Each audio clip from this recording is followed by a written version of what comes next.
Señor, gracias por esta tarde.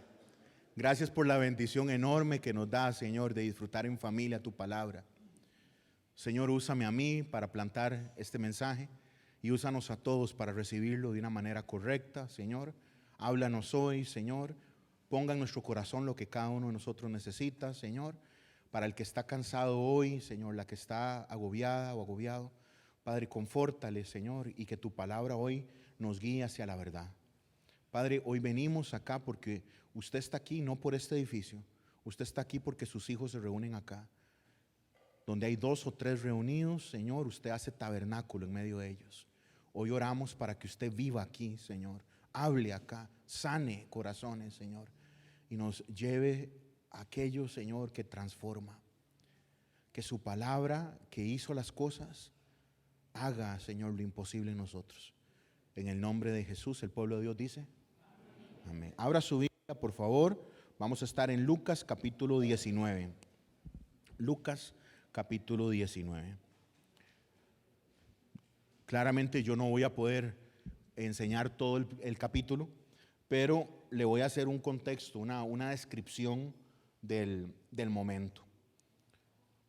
Mañana iniciamos Semana Santa de este año. Y como adelantó el pastor Pablo, el evento más importante del universo, hermanos, la llegada de Jesús para salvarnos. Todo lo que hacemos, todo lo que creemos, todo lo que podríamos soñar, gira en torno, está alrededor de lo que sucede en esta semana que recordamos. La llegada de Jesús es tan importante y transforma la historia de una manera que los historiadores seculares, que los científicos han tratado de borrar, que el tiempo se mida a favor del nombre de Cristo. Han tratado de ver cómo meten dudas de quién fue el Jesús histórico.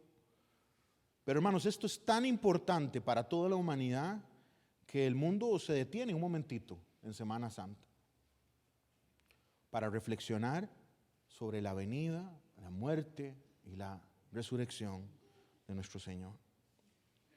Como nosotros no nos reunimos domingo por un tema de practicidad en la manera en la que empezó la congregación, empezamos trabajando con jóvenes y los sábados era el día que nos reuníamos.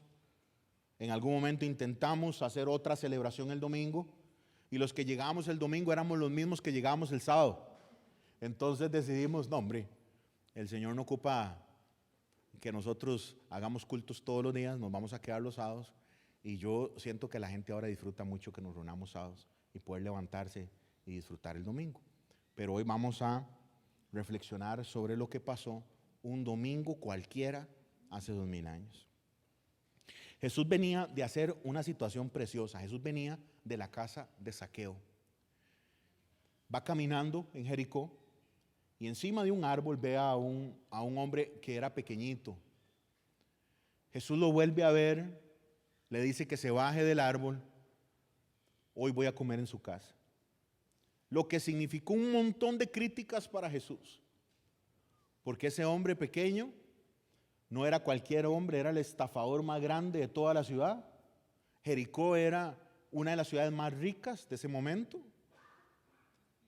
Y Zaqueo tenía a cargo todos los que recolectaban impuestos en alguna área específica de Jericó, o todo Jericó, eso no lo sabemos. El trabajo de él era recolectar el impuesto de Roma. Y Roma tenía un trato con los publicanos o los recolectores de impuestos judíos, que ellos podían cobrar la comisión que quisieran. Todo lo que él podía cobrar por encima, él se lo dejaba. Roma les daba un pequeño ejército, les daba un grupito pequeño de soldados que iban con ellos, cobrando los impuestos, y siendo judíos conocían cada calle, conocían dónde estaba cada familia, y Zaqueo era de uno de estos ladrones, uno de estos corruptos enormes. Y Jesús dice, voy para su casa. Llega a esa casa y la salvación llegó a ese lugar. Porque cuando el Señor llega, hermanos, algo pasa, como decían los predicadores. Cuando el Señor toca una vida, hay transformación. Yo no puedo hacer eso. Un predicador no puede hacer, un maestro de la palabra no puede hacer eso. Solo cuando Cristo viene a la vida de alguien es que verdaderamente cambiamos. Y esa tarde noche, el maestro, el Hijo de Dios, llegó a la casa de Zaqueo y dijo una frase espectacular en el 19:10, para que lo vea conmigo. Porque el Hijo del Hombre vino a buscar y a salvar lo que se había perdido. Jesús vino por el que está roto y por el que está quebrado. El que cree que ya lo logró, el religioso que cree que ya tiene a Dios en su mano y que ya conoce cómo llegar al Señor. Cristo no vino para esos, Cristo vino para los fracasados como nosotros o como yo, que necesitamos todos los días que un Salvador nos levante. ¿Cuántos dicen amén, hermanos? Y entonces el maestro sale de Jericó y empieza a caminar hacia Jerusalén. Los discípulos nunca entendieron, el equipo del Señor nunca entendió. Jesús venía dando un montón de pistas. Jesús abiertamente les dijo que iba a Jerusalén a morir en las manos de los religiosos. Y nadie entendió. Empieza a caminar hacia Jerusalén y en el camino da un mensaje, que es el que vamos a estudiar hoy. Él da una parábola en el camino entre Jericó y entre Jerusalén.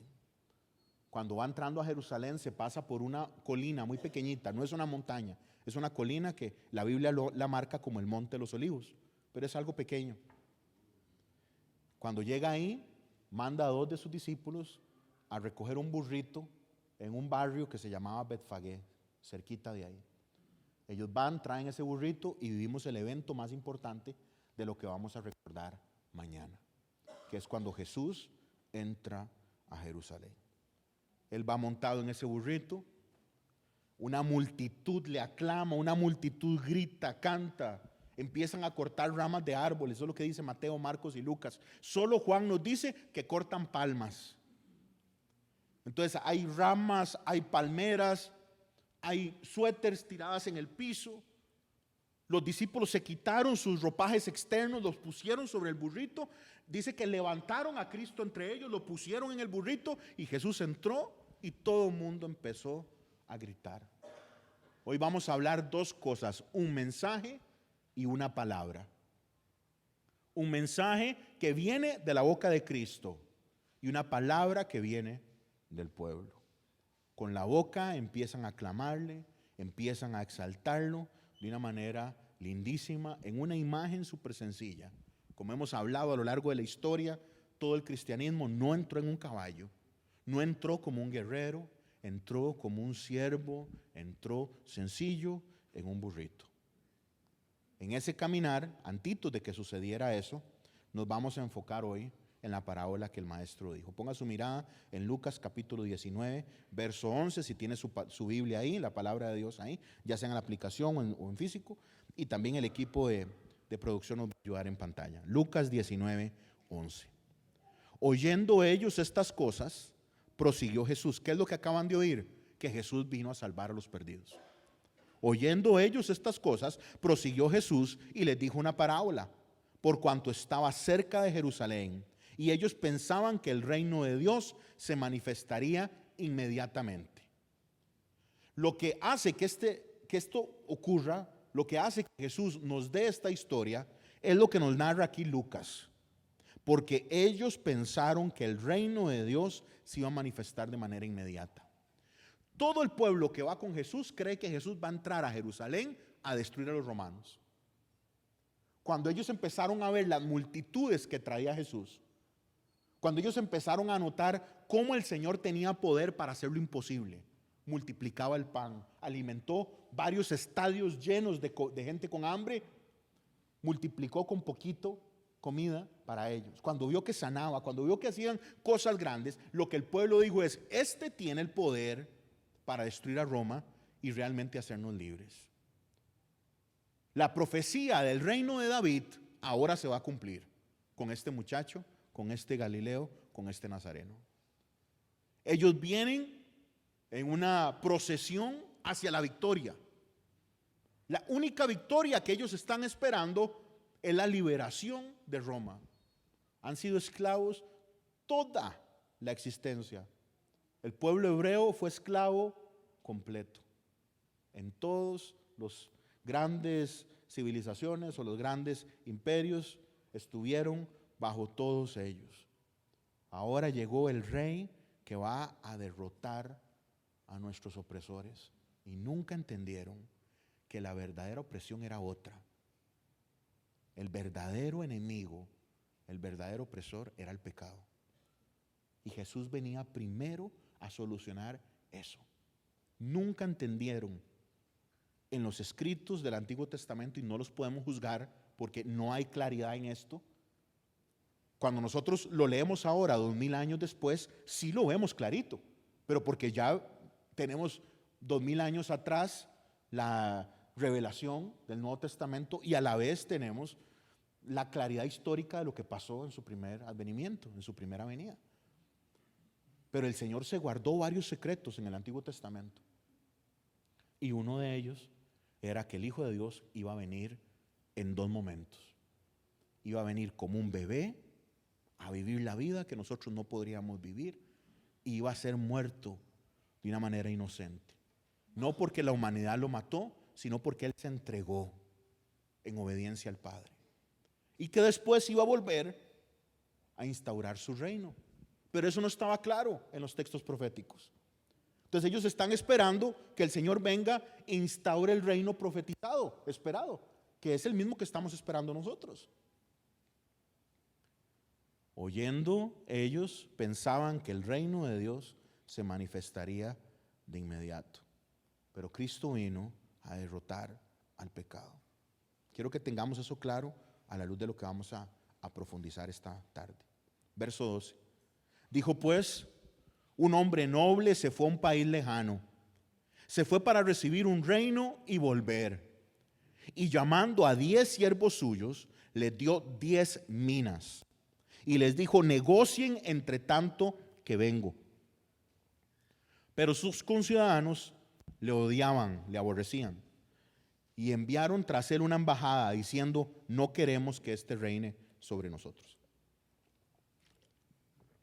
El Señor, que conoce el corazón, ve lo que está pasando en el corazón de la multitud que está con él, se detiene un momentito y explica algo a la luz de una parábola. Recuerden que ya Jesús nos había dicho que Él hablaba en parábolas para que no todos se entendieran. Él hablaba en parábolas para que pudieran interpretar, guiados por el Espíritu Santo, y entender la verdad que Él tenía. Y a primera lectura inicial parece mucho a la parábola de los talentos, pero no, es muy diferente, es muy distinta. Él sabe que los que van con Él están con Él con una intención. Están esperando algo. Y el Señor nos ama tanto, hermanos, que aunque estemos equivocados, como cantamos ahora con el equipo de oración, Él nos persigue. ¿Cuántos dicen amén, hermanos? Nos persigue. Lo vemos con Jonás. Lo vemos con Pablo. Lo vemos con Pedro cuando él se renuncia al servicio de Dios, se va a trabajar en su trabajo antiguo y el maestro es quien llega a buscarlo. El Dios que tenemos nosotros es tan amoroso, es tan bueno y tiene la capacidad de salvar, pero la capacidad, como decían los reformadores, de sostenernos.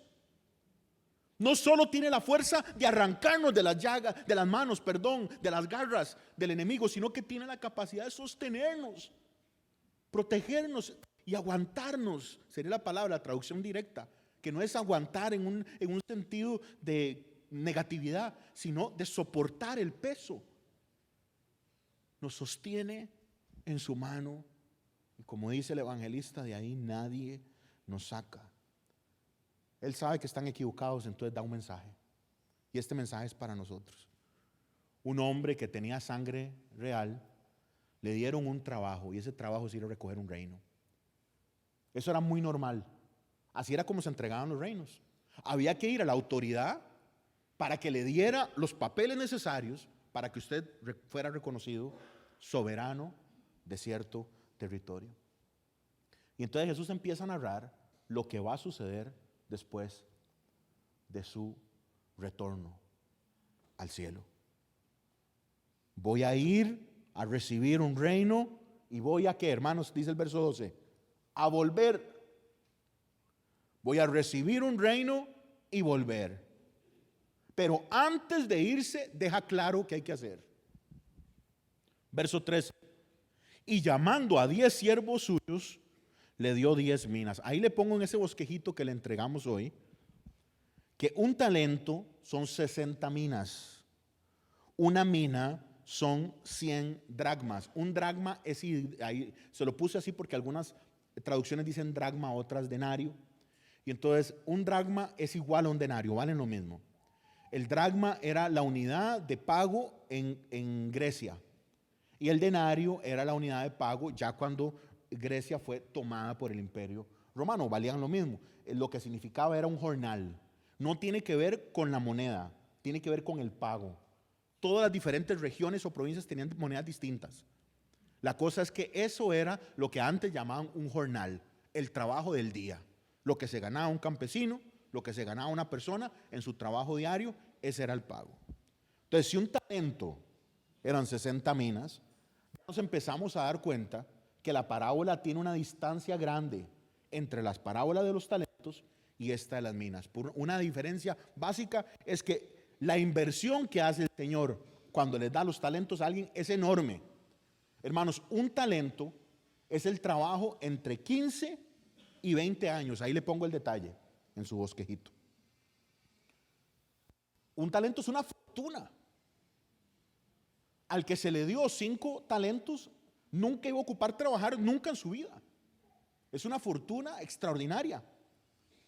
En el caso de la parábola que lleva el nombre de los talentos, que el talento no tiene que ver con cantar, bailar y recitar, hermanos.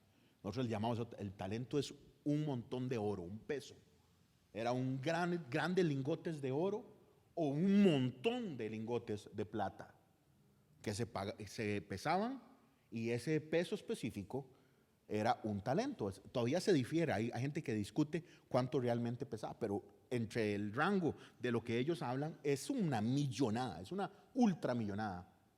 Acá no, acá estamos hablando de una mina que son alrededor de 100 dracmas, o sea, 100 días de trabajo.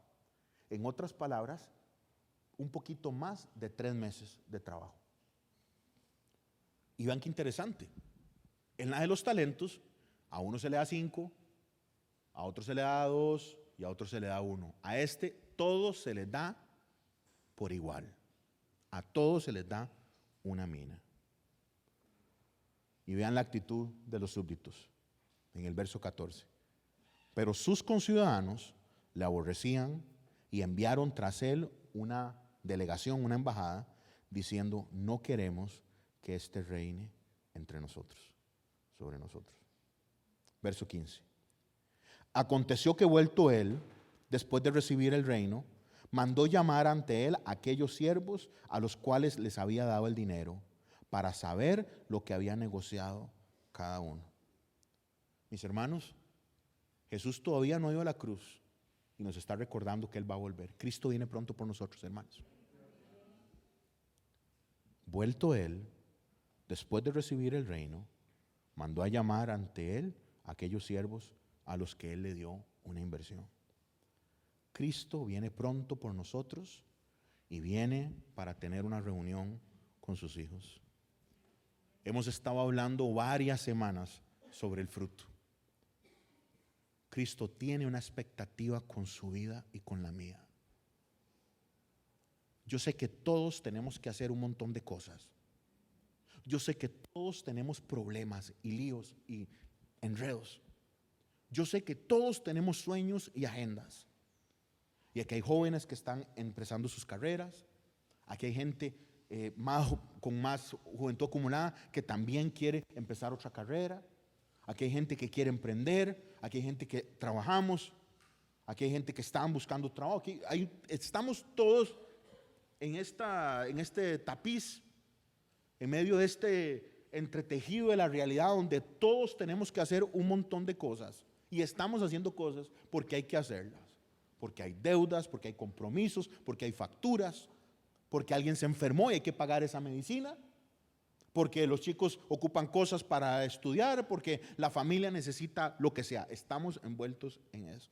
Pero no podemos olvidar nosotros que Cristo viene por nosotros y va a preguntarnos qué hicimos con lo que Él nos dio.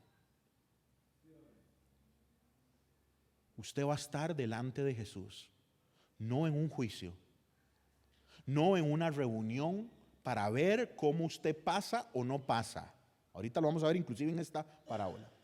Usted va a estar en una reunión, y yo también, de una pregunta: ¿qué hizo con lo que yo le entregué? Y si usted se le olvida eso, por vivir la vida acá, vivió la vida o vivimos la vida de una persona que no entendió que el noble se fue a recoger su reino, pero dejó claras las instrucciones. Dejó claro qué es lo que hay que hacer. Y no se vale, en el momento en el que nos encontremos con Él, asustarnos o arrepentirse. Mandó a llamar ante Él a aquellos siervos a los cuales les había dado el dinero para saber lo que habían negociado cada uno. Cristo viene pronto, pero viene por fruto, hermanos. Viene para ver si hubo multiplicación en lo que Él dio. Y esto incomoda. Esto molesta. Primero molesta por una razón, porque parece que tiene que ver con plata. Y es cierto. Aquí la imagen que el Señor está dando es dinero. Y hermanos, una manera en la que nosotros demostramos que le amamos y le servimos es la manera en la que nosotros administramos el dinero. Pero esa no es la interpretación específica del pasaje. Él no viene a ver cómo fue que usted multiplicó dinero. Él viene a preguntarnos qué fue lo que hicimos con su depósito. Yo le hago una pregunta ahí: ¿qué ha hecho con lo que el rey le ha dado? ¿Qué hemos hecho con lo que el rey nos ha dado? Él viene por resultados, hermanos. Y lastimosamente la iglesia cree que servirle a Él es solamente, es absolutamente lo que hacemos en una iglesia, lo que se hace aquí al frente. Dios ha dado mucho. ¿Cuántos dicen amén? Amén, hermanos. Él los salvó. Él la redimió. Él ha salvado su vida física un montón de veces. Él ha provisto. Él ha dado un montón de cosas. Él ha dado promesas. Él ha dado palabra, guía. ¿Qué hemos hecho con lo que el Señor nos ha dado? Cosas que puso en sus manos, en su corazón, en su cabeza, con habilidades, con capacidades. Y por eso aquí también interviene lo que hemos estado hablando de fructificar.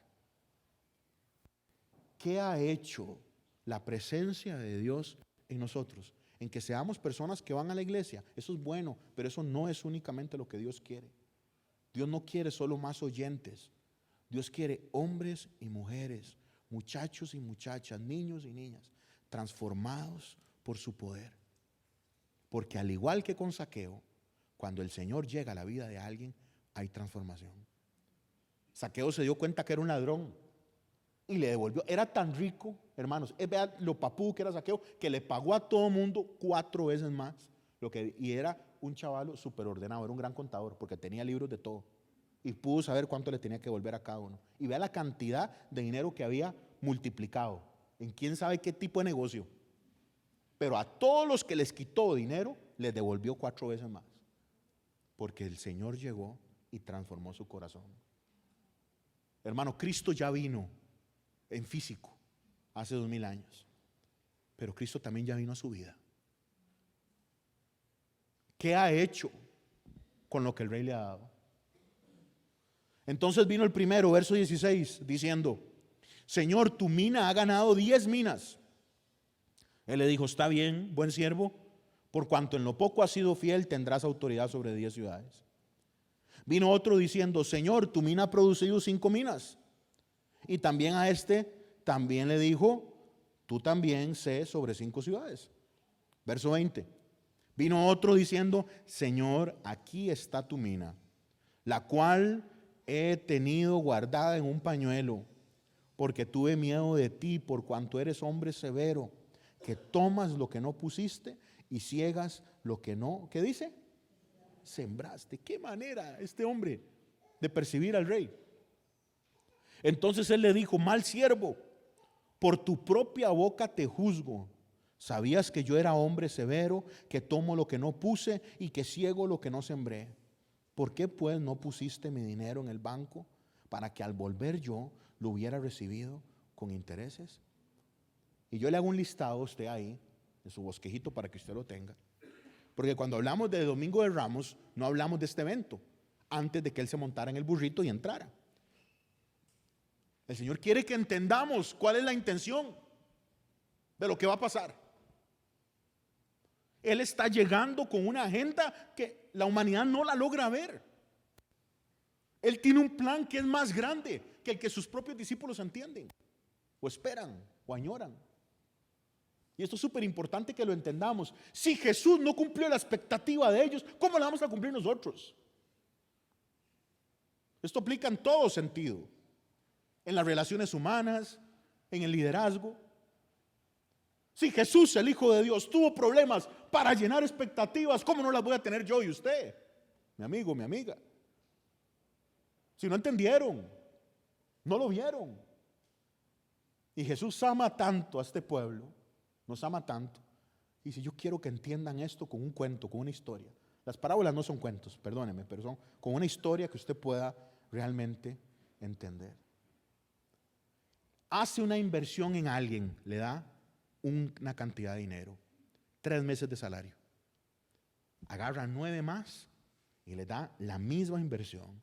Se va y cuando retorna, uno lo multiplicó 10 veces, otro lo multiplicó 5 veces y uno lo guardó, como bien conocemos. Varias enseñanzas de esta conversación del maestro. Primero, y que no quiero que lo olvide, daremos cuenta de lo que Dios ha dado. ¿Cuántos dicen amén? Yo quiero que eso, usted permita, que esa idea entre en su corazón. Usted va a dar cuenta de lo que Dios le ha dado. Yo voy a dar cuenta de lo que Dios me ha dado. De mi tiempo, de mis habilidades, de su tiempo, de sus habilidades, de lo que Dios puso en usted, de las cosas que usted tiene. Usted sabe que en la Biblia nos enseña que todo es de Él, hermanos. ¿Cuántos me dan un amén a eso? Todo es de Él. Vea, hermanos, hasta la belleza. Aquí, las mujeres que están acá y que son lindas, los hombres que están acá y que son lindos, hasta la belleza es un depósito de Dios. Vea el caso como, amén, dijo una hermana, vea así como Esther lo administró. Esther ganó un concurso de belleza y usó su presencia física para Dios. Era guapísima, enamoró al rey de ese momento, pero habían 1000 más que el rey podía tener al dueño del mundo, pero utilizó su belleza con inteligencia.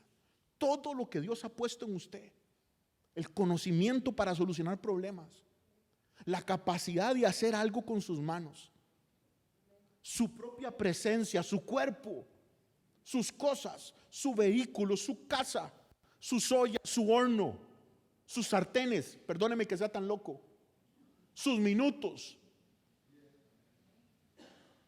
Todo le pertenece a Él, amén, hermano. Todo es de Él. Y daremos cuenta de lo que Él ha dado. Tendremos que sentarnos delante de Él cual auditor a ver qué fue lo que hicimos con el depósito que Él puso, en los dones que Él puso en usted y que usted tiene apagados, las habilidades que Él puso en usted y que usted no le da la gana usarlas para Él.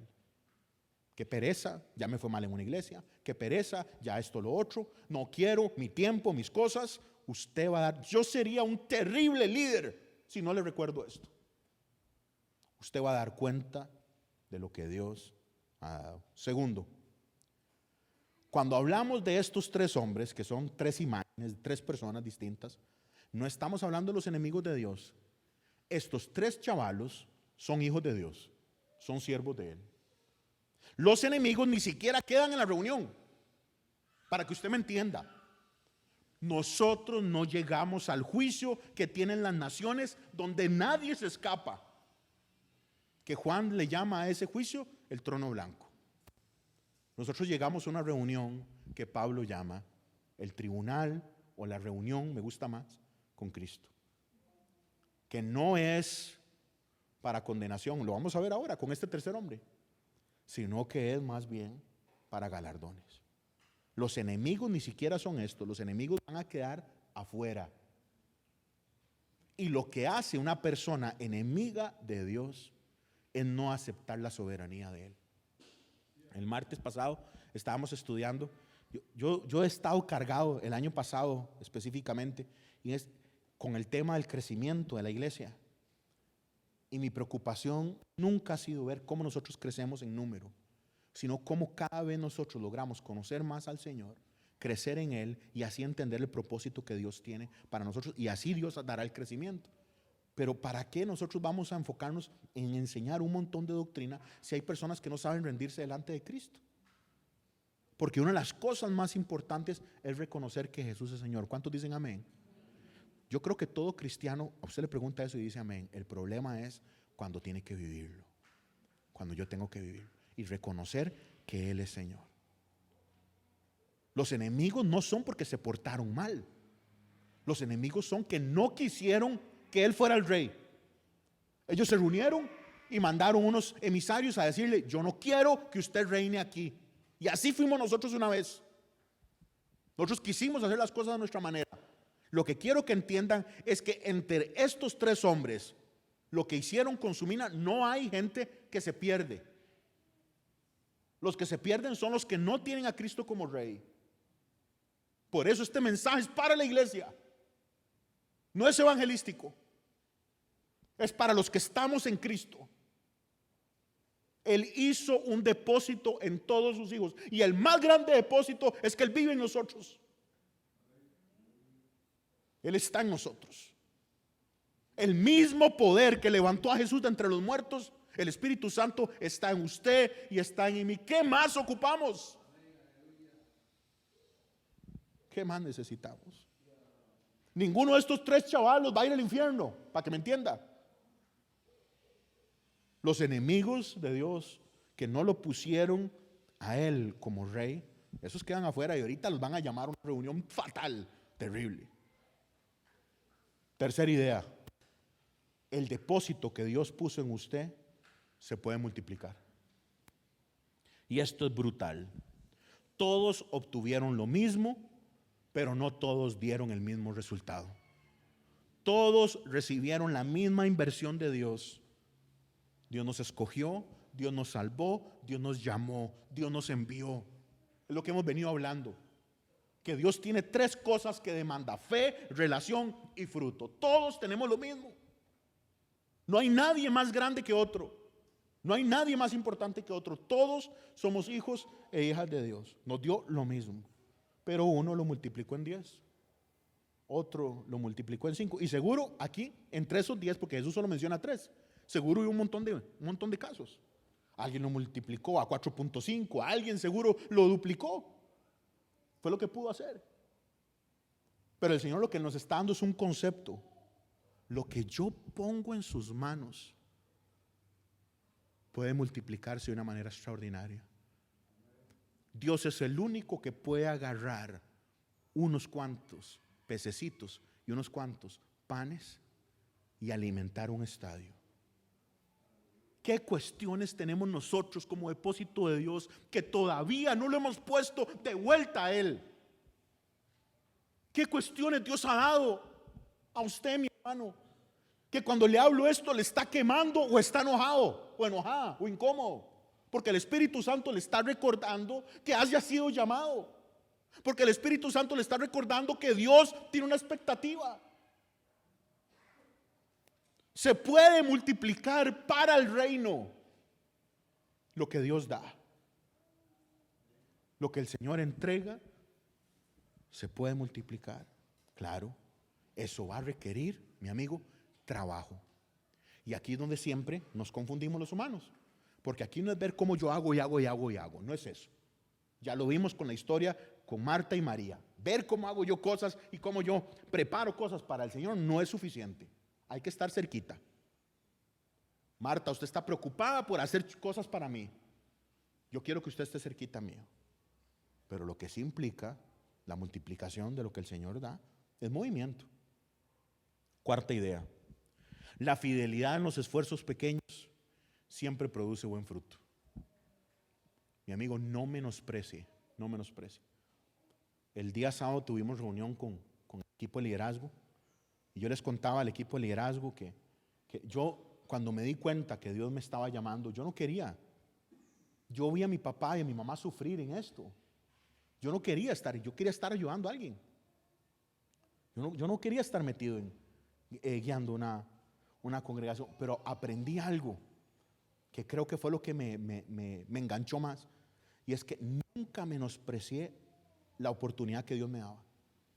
Me tocaba acompañar a 2 líderes que estaban teniendo problemas y yo me reunía con ellos. Si me tocaba ir a predicar a un grupo grande de muchachos, iba. Si me tocaba atender 4 chiquillos, los atendía. La fidelidad en los esfuerzos pequeños, hermanos, siempre produce frutos, siempre. En la iglesia en la que yo fui copastor, se pelearon las mujeres del grupo de mujeres, terminé liderando el grupo de mujeres. Había que armar un grupo de consejería porque se fueron las personas que estaban encargadas, me tocó levantarlo. Estaba preocupado porque no estábamos creciendo bíblicamente, entonces con la mamá del pastor levantamos un instituto bíblico. Viendo cada posibilidad, no porque yo sea perfecto, simplemente le estoy contando mi historia absurda y chiquitica de usar, aprovechar cada pequeña oportunidad, cada pequeño esfuerzo, porque cada esfuerzo pequeño en el Señor produce fruto. ¿Cuántos dicen amén? ¿Cuántas veces usted se ha perdido una oportunidad de hablar con alguien, de orar por alguien? ¿Cuántas veces nos hemos perdido por la prisa, por la carrera, por las cosas que tenemos que hacer? Y era un momento de Dios. Era un momento que había que aprovecharlo. Todo esfuerzo pequeño siempre produce fruto en el Señor, pero alguien tiene que entender que hay que mover eso para que se multiplique. Es igual que el dinero, por eso el Señor usa la imagen del dinero. ¿Usted cree que usted va a poder guardar más ahorrando y ahorrando y ahorrando? Se va a dar cuenta que no. Se va a dar cuenta que no. Se va a dar cuenta que en el reino funciona al revés. Y por eso el Señor dice, generosamente siembren. Pero para eso se ocupa fe. Y entonces, ¿qué es lo que pasa? Que vienen pastores estafadores y agarran esas verdades y empiezan a manipularlas para enriquecerse ellos mismos. Y entonces hay un montón de gente que está buscando esas riquezas falsas físicas, o un montón de gente resentido porque no les llegaron. Pero es una profunda verdad. Esto funciona al revés en el reino de Dios. Entre más nos despojamos para ayudar al Señor, la gente dice, no tengo tiempo para servir. Usted se va a dar cuenta, mi amigo, mi amiga, que si usted sirve, su tiempo funciona mejor. Es como cuando usted, y perdóneme que me extiendan eso, cuando usted empieza a diezmar, y recuerde que diezmar no es obligado, es una decisión, pero usted empieza a notar en medio de la dificultad que la comida rinde más. Rinde más. Eso solo se lo puedo decir yo por testimonio, teniendo 3 comelones en mi casa. ¿No? Y la comida empieza a rendir más, y pasamos dificultades. Y lo primero que había que sacar al diezmo, y el Señor nos ayudaba, y el Señor nos iba ayudando, porque Él es Yahvé Jireh, amén, hermanos. Él es nuestro proveedor. Entonces la gente dice, los muchachos dicen, entré a la U, ya no puedo servir, y se pierden de la bendición de darse cuenta de cómo Dios bendice a un universitario que le sirve. Porque el que está en la U va a palmarla 3 noches para hacer algo, y usted de una manera espectacular se va a dar cuenta que en una noche hizo lo que alguien hizo en 4 noches. Pero usted sacó el rato para Dios. Porque es que no hemos aprendido esto, hermanos. Nadie le gana a Dios dando. Dios no le va a quedar debiendo a nadie. Entonces el muchacho dice, o la muchacha, o la señora, o el señor dice, no tengo chance ahorita, mi plan es tal cosa. Y no nos hemos dado cuenta que la fidelidad en el esfuerzo pequeño siempre produce fruto. Idea siguiente. Nos enseña la palabra que se puede aparentar ser siervo y no hacer nada. Ese chavalo que tenía la misma inversión de todos, la agarró y la escondió, y era contado como un siervo, pero un bagazo. Era un bagazo, no hizo nada. En todo el tiempo que se fue el rey, no hizo absolutamente nada. Cuando llamaron a los siervos, él llegó. ¿Siervo de qué? Él creía que su trabajo era decir, yo tengo esto, usted me lo dio. Y entonces yo digo, Señor, gracias porque usted me lo dio. Y aquí lo tengo bien guardadito. Y perdóneme si le está cayendo piedras ahorita a usted. Pero hay un montón de personas que viven así, con dones que Dios les ha dado, y dicen, yo sé que yo esto lo tengo, pero es mío, aquí lo tengo, lo voy a cuidar. Y cuando Él venga, le digo, aquí está lo que usted me dio, papá, aquí está. Y el Señor va a tener una respuesta bien dura. Se puede aparentar ser siervo, pero un siervo trabaja. La palabra siervo es esclavo. Es alguien que decide hacer lo que el jefe dice. Idea siguiente. La buena ética laboral, le puse así, para que usted entienda. Ética laboral espiritual, o sea, los que hacen su trabajo cuando no los ven. Los que están enfocados en cumplir el llamado que, otra vez, tengo que aclarar esto. Esto no me estoy refiriendo a servicio en la iglesia.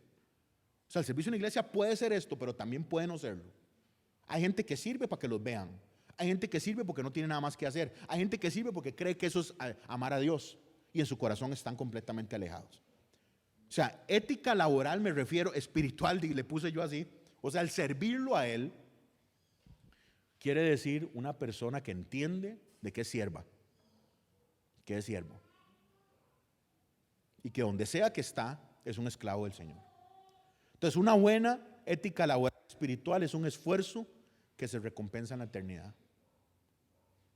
Mi amigo, no hay mejor inversión para su vida que esta. Hay gente que, y salen documentales de eso, o videos de gente, por ejemplo, que perdió un papel en una película.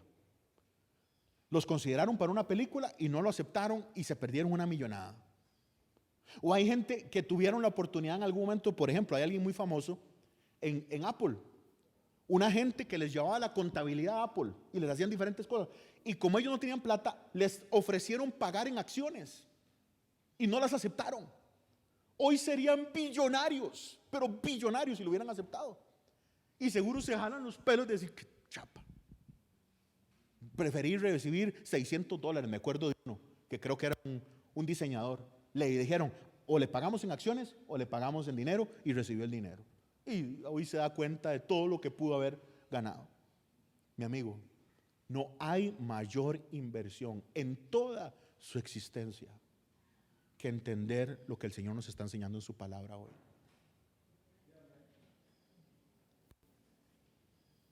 La fidelidad en los esfuerzos para Dios de este lado de la eternidad tienen eco en la que sigue. ¿Cómo no vamos a rendirnos? Es lo que Pablo entendió.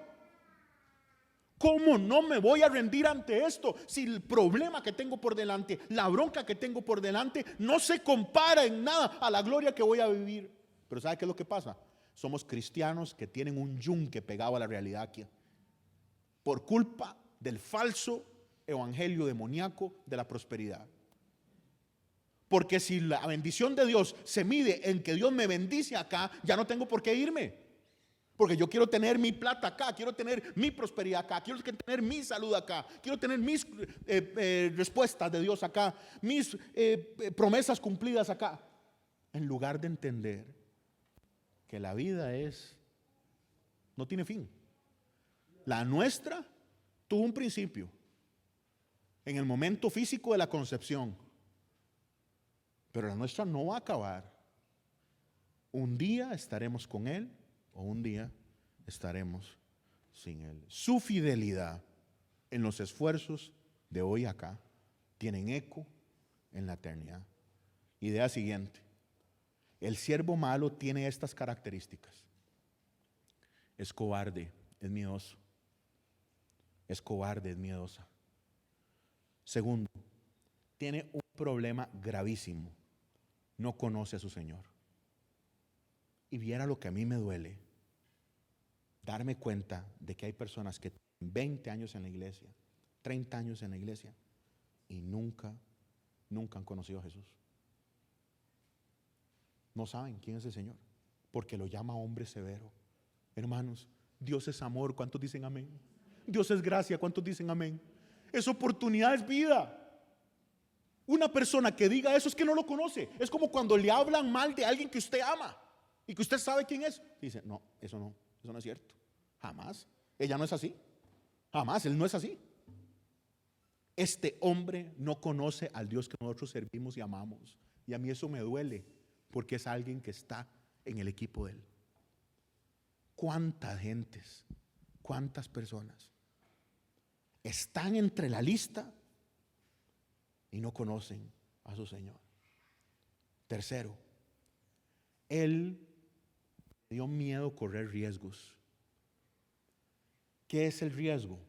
Perder lo que le dieron. ¿Qué es? La mina. Esa inversión económica. Le dio miedo perderla. Y se va a dar cuenta que la consecuencia de no hacer nada, la consecuencia de tener miedo a perderla, es perderla. Es perder. ¿Cuántos habrán perdido, hermanos, la oportunidad de poner al servicio de Dios algo que Dios puso en ellos? ¿Cuántas veces nosotros habremos perdido la oportunidad de ser usados por el Señor en un depósito que Él nos dio, en una bendición que Él nos dio, en una capacidad que Él nos dio, y no lo quisimos hacer? Vean, familia, el castigo a este pecado de inoperabilidad, inoperancia o incapacidad, tal vez incapacidad no es la palabra, sino más bien falta de movimiento, es perder lo que cuidaba, es perder lo que Él quería, según Él, mantener. Porque el miedo incapacita, el miedo inhabilita. No podemos olvidar que la inversión es de Dios, la mina es de Dios. Esa, llamémoslo así, ese depósito del Señor, ese ofrecimiento del Señor es algo que es de Él, le pertenece a Él, no es nuestro. Aprenda eso, por favor. No es su mina, no es su capacidad, no es su tiempo, no es su habilidad. Es algo que el Señor puso en usted. Inviértalo. Inviértalo en los demás. Inviértalo en el reino. La palabra que dice Jesús es negocie con ella. Corra riesgos. Pero el miedo a perderlo lo incapacitó. Y olvidó que la mina era de Dios. Y algo que está implícito en el pasaje es que cuando alguien decide mover lo que es de Dios, nunca se pierde. Nunca se pierde. Yo me imagino que entre estos 10 que el Señor, en esta historia, entre estos 10, hubo algunos que en algún momento perdieron. ¿Sabe por qué? Porque uno multiplicó 10 y otro multiplicó 5. Y yo no sé si el que logró obtener 5 en algún momento estaba apuntando a tener 10, pero perdió 5. Eso no nos lo dice el texto. O sea, hay cosas que pueden parecer fracasos o errores o cosas que no salieron. ¿Qué importa? ¿Qué importa? Muévase hacia adelante. Lo que Dios ha puesto en sus manos le pertenece a Él, por favor, mi hermano. Muévalo. Y dijo a los que estaban presentes, verso 24, quítenle la mina y désenla al que tiene 10 minas. Ellos le dijeron, pero Señor, tiene 10 minas, o sea, tiene un montón. Y el Señor responde, pues yo les digo que a todo el que tiene se le dará, mas el que no tiene, aún lo que tiene, se le quitará. O corre riesgos o pierde lo que Dios le dio. No fructifica. Y también aquellos, mis enemigos, que no querían que yo reinara sobre ellos, de que esos son diferentes. Esa es otra clase de persona. Y también aquellos, mis enemigos, que no querían que yo reinara sobre ellos, tráigamelos acá y decapítenlos delante de mí. Uy, hermano, está bravo el maestro. Los que no quisieron que yo fuera su rey, vengan y mátenlos. Mi amigo, ese grupo de personas son las que no tienen a Cristo por rey. Si Jesús no es su Señor, usted va a morir eternamente. La gente celebra la Semana Santa para ir a pasear. Y vaya, pasee usted. Disfrute. Pero el no creyente cree que la Semana Santa simplemente es un tiempo libre. Cuando la Semana Santa es el recordatorio que solo a través de la cruz nosotros veremos a Dios. ¿Cuántos dicen amén? El que no tiene a Cristo por rey, mi amigo, mi amiga, morirá. Ese es el pasaje que nos habla del mensaje de Dios. Ahora, una palabra. La palabra claramente que le quiero compartir hoy es Hosana. Recordemos lo que había pasado. Llega a Jericó, hace un trabajo con Zaqueo, va de camino a Jerusalén y da el mensaje que acabamos de estudiar, la parábola que acaba de estudiar. Llega al Monte de los Olivos, mandan a traer el burrito. Jesús entra y la gente, Mateo 21:9, creo que se lo puso en su bosquejo, y la gente que iba adelante y la que iba detrás aclamaba diciendo: Hosana al Hijo de David, bendito el que viene en el nombre del Señor. Dígalo conmigo: Hosana en las alturas. Hosana es una palabra como aleluya. Aleluya lo que quiere decir es alabado sea Jehová, alabado sea ya.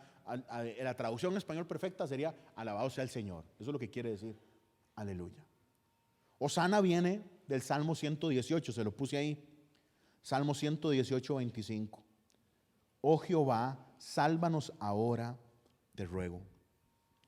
Esas dos palabras son Yasha y Ana, que quiere decir liberar y rogar. Esas palabras se unieron y se convirtió en Hosana, que la traducción sería ruego para que me salves, o sálvame, sálveme por favor, libéreme por favor, le suplico que me salve, sálveme, se lo suplico. Jesús va en un burrito, en las suéteres y en las jackets de su equipo. El burrito va caminando sobre los mantos de los del pueblo. La gente va clamando y cantando. Y lo que dice es: Hosana. Es perfecto. Es perfecto. Claro, esto lo había profetizado Zacarías. Hosana, por favor, sálvanos. Lo que el Señor nos dijo en la parábola es: yo soy su rey, vengo pronto por ustedes. Lo que el pueblo está diciendo es: sálveme, en un grito de clamor. Le pongo ahí Mateo 21:15, que me pareció bonito recordarlos. Jesús estaba en el templo. Esto pudo haber sido lunes o martes, no lo sabemos. Pero Jesús está en el templo enseñando. Recuerden que Él va a hacer otra purificación ahí, antes de que llegue a la cruz. No es la misma que habíamos visto hace unos días, donde Él llegó enojado y no dejaba que la gente entrara. Esta es otra purificación, porque siguieron con la misma cantaleta de andar estafando. Y Él llegó y purificó y dijo lo mismo: será esta llamada casa de oración. Pero en un toque antes de que pase eso, Él está enseñando y llega un puño de chiquillos. Y el puño de chiquillos se acerca y le dice a Jesús: Hosana, bendito el Hijo de David. Eso está en Mateo 21:15. Y los principales sacerdotes y los escribas, viendo las maravillas que hacía, y a los muchachos aclamando en el templo, y decían: Hosana al Hijo de David. Y los religiosos que hicieron, se indignaron, se enojaron. Parte final del mensaje de hoy para usted y para mí. El reto es sencillo. ¿Qué vamos a hacer nosotros ante un Dios que llegó a nosotros? ¿Y qué vamos a hacer nosotros ante un Dios que tiene una expectativa? Lucas 19:38, diciendo: bendito el Rey que viene en el nombre del Señor, paz en el cielo y gloria en las alturas. Entonces algunos de los fariseos de entre la multitud le dijeron: Maestro, reprende a sus discípulos. Otra vez los religiosos están enojados por lo que están diciendo. Y Él les respondió: les digo que si estos callaran, las piedras clamarían. Y por eso le puse este mensaje: las piedras, las rocas no hablarán. Las piedras no van a hablar. El Rey ya vino, familia. El Rey ya vino. ¿Cuántos dicen amén? ¿Qué va a hacer usted? ¿Va a ser parte del molote que grita: vino el Rey que nos va a sacar del problema con los romanos? ¿Va a ser parte del molote que está esperando que le dé algo, o va a rendirse? Porque como hemos hablado siempre, esa misma multitud va a cambiar la canción en 8 días a crucifíquenle. ¿Qué va a hacer usted? ¿Va a decir con su boca cosas lindas, cantamos lo que estamos acá, leemos la Biblia y todos decimos amén? ¿O con su corazón se va a rendir realmente ante su Rey para vivir como un siervo, para vivir como un esclavo? Yo le voy a pedir alabanza que pase aquí adelante y me acompañe. ¿Qué va a hacer usted? Si usted calla, dice Cristo, las piedras van a hablar. Si usted no se mueve, otra cosa va a moverse. Otra cosa va a pasar. Él sigue siendo rey. O usted tiene la perfecta capacidad hoy, más bien la incapacidad hoy, y depende del Señor. Gracias. Para rendirse hoy ante Él. Hoy, mi amigo, ¿qué va a hacer?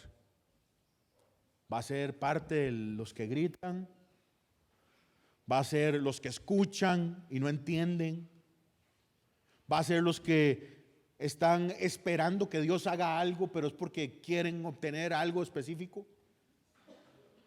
¿O va a ser alguien que se va a rendir a lo que el rey dice y pide? Esta parábola nos deja claros, hermanos, que los ciudadanos del reino de Dios tenemos la responsabilidad de movernos para la agenda de Dios. Yo sé que usted tiene cargas y preocupaciones, yo también las tengo, hermano. Todos tenemos que hacer cosas, pero usted tiene que encontrar una manera en la que el rey verdaderamente sea el dueño de su vida y de su agenda. Y una de las formas más sencillas de hacer eso es rendirse a servirlo, a servirle. Mi amigo, no se esconda cosas que Dios le ha dado. Se va a ver en un grave problema. Mi hermano, no se deje cosas que usted sabe que Dios ha dado para bendición de otros. Hay gente en paz, pero no sé qué tengo. Hermano, tiene sus historias, tiene sus palabras, tiene sus minutos, tiene sus oraciones, tiene sus abrazos, tiene su sonrisa, tiene un montón de cosas. Usted abre su casa y en esos sartenes que Dios le dio, en esa cocina que el Señor le dio, usted preparó 2 empanaditas para 2 hermanas que usted quiere presentarles el evangelio, y las sentó en su casa y les compartió lo que usted tiene. Servir no es solo en la iglesia, es muy importante que sirva en la iglesia, pero yo estoy cansado de la religiosidad evangélica que cree que solo servir es estar acá. Mi amigo, mi amiga, ¿qué va a hacer con el depósito que Dios ya hizo en su corazón? El mensaje, la salvación, el poder del Espíritu Santo, la capacidad de hacer cosas. Mi hermana, muévase hacia Él. Sea la persona que es una herramienta en las manos de Dios en su lugar de trabajo. Sea una persona que hace la paz.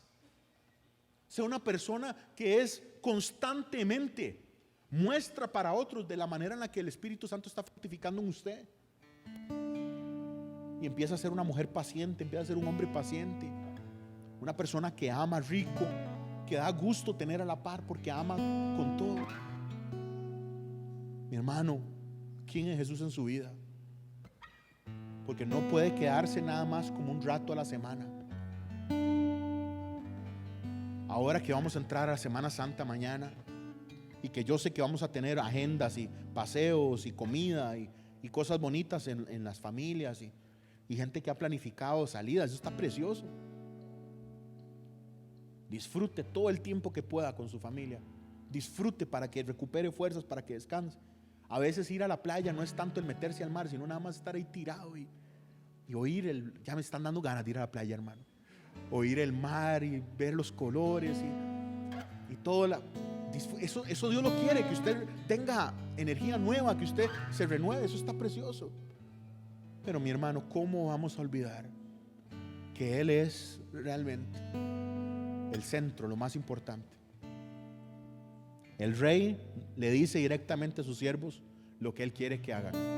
Y lo que Él quiere que hagan es que muevan lo que Él ha dado, negocien con lo que han dado, multipliquen lo que han dado. Tal vez usted es un siervo que ha tratado de evitar el riesgo. Yo sé, emprender da miedo. Primero da miedo por el qué dirán, porque uno dice, yo abro algo y después no me sale y todo el mundo me critica. Es cierto, más los ticos que son unos picados, ¿verdad? Y porque un señor empieza a hacer algo de pinchos y le salió bien y ya después hay 20 lugares que venden pinchos en la misma calle, porque así somos los ticos, ¿verdad? Pero lleve esto a lo espiritual.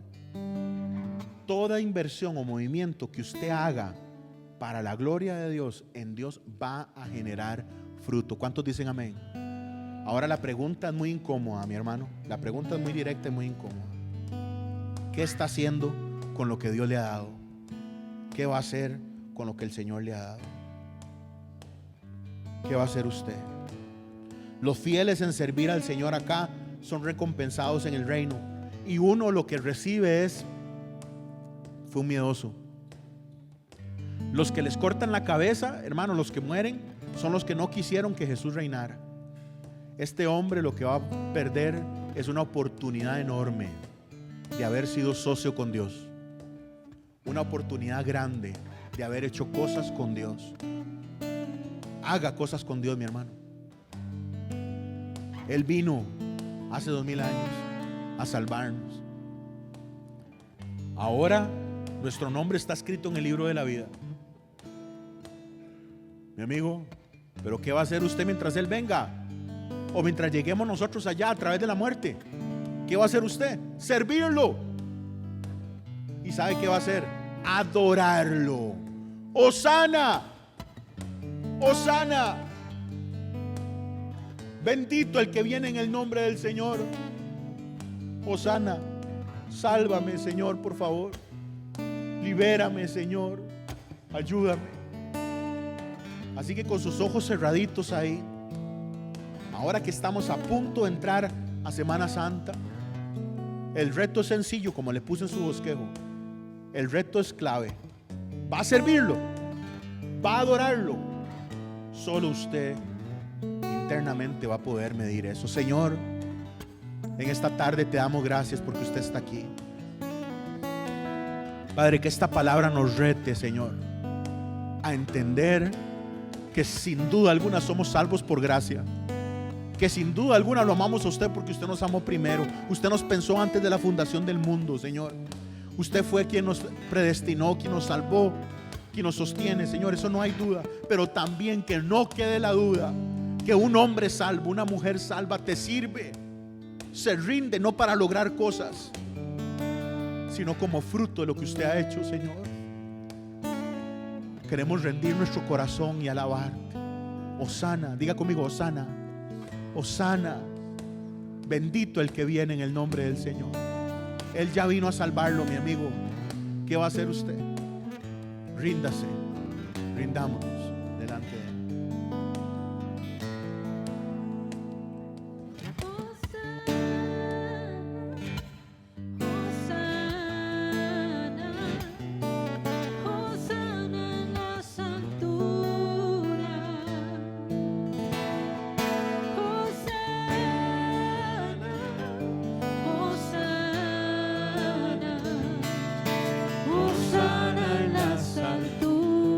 Póngase en pie, mi hermano, digámosle, Hosana. Hosana, Hosana, Hosana en las alturas. Levante la voz, iglesia. Hosana. Hosana. Él está aquí, Señor, recibe alabanza. Sálvanos, Señor. Hosana en las alturas.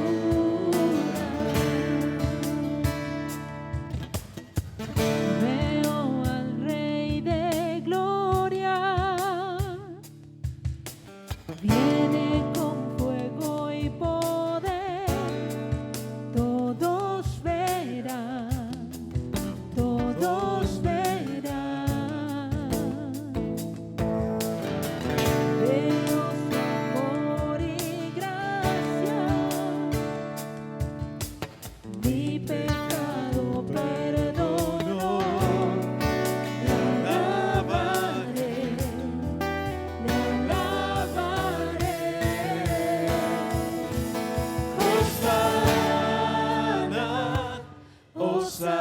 Hosana, Hosana en las alturas. Eres hermoso, Dios. Hosana, Hosana. Bendito Hijo de David, te damos gloria. Hosana en las alturas. Alfa y Omega, príncipe de paz, te bendecimos.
corazón.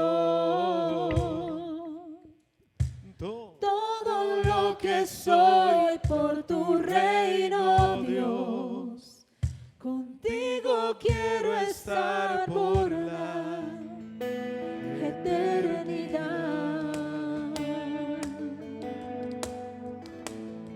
Digamos Hosana una vez más.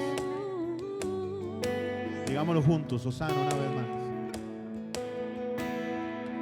Hosana, Hosana, Hosana en las alturas. Hosana, Hosana,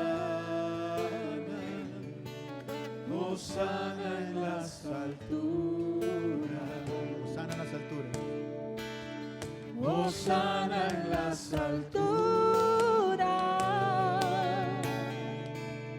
Hosana en las alturas. Señor, te rogamos que nos salves, Señor. Nosotros confiamos, Señor, que la acción en la cruz, Señor, es suficiente para salvar. Y sabemos, Señor, que eso está decretado y hecho. Porque la palabra nos dice que usted nos salvó, que usted nos está salvando y que usted nos salvará, Señor. Y que de su mano nadie nos quita. Padre, pero hoy ponemos nuestras vidas delante tuyo, Señor. Ahorita que empezamos Semana Santa, Señor, no tenemos la menor duda que usted hace su parte, la imposible que es salvar. Pero tenemos, Señor, problemas para cumplir la parte nuestra. Ayúdanos, Señor. Ten misericordia de nosotros, Señor. Y ayúdanos, Señor, a cumplir nuestra parte. Señor, queremos servirte. Levante sus manos ahí donde usted está. Mi amigo, solo hay dos respuestas correctas: es servirlo y adorarlo. Padre, nos comprometemos a servirte, Señor, y exaltarlo con la manera, Señor, en la que vamos a vivir. Gracias por tu salvación. Padre, yo envío a este pueblo en paz, con la bendición del Padre, el Hijo y el Espíritu Santo. Que esta semana, Señor, podamos vivir ante esta profunda verdad. Usted ya vino, usted ya nos salvó. Y que nosotros podamos, Señor, responder a esa acción hermosa suya, en obediencia, en servicio, Señor, porque usted viene pronto a preguntarnos qué hicimos con lo que nos ha dado. Y también que nuestros labios te proclamen y te exalten. Diga conmigo: Hosana, Hosana. Bendito el que viene en el nombre del Señor. Señor, gracias por salvarnos, Señor. Gracias, Señor, por redimirnos. Gracias por escribir mi nombre en el libro de la vida, Señor, y nunca tacharlo, nunca mancharlo, Señor.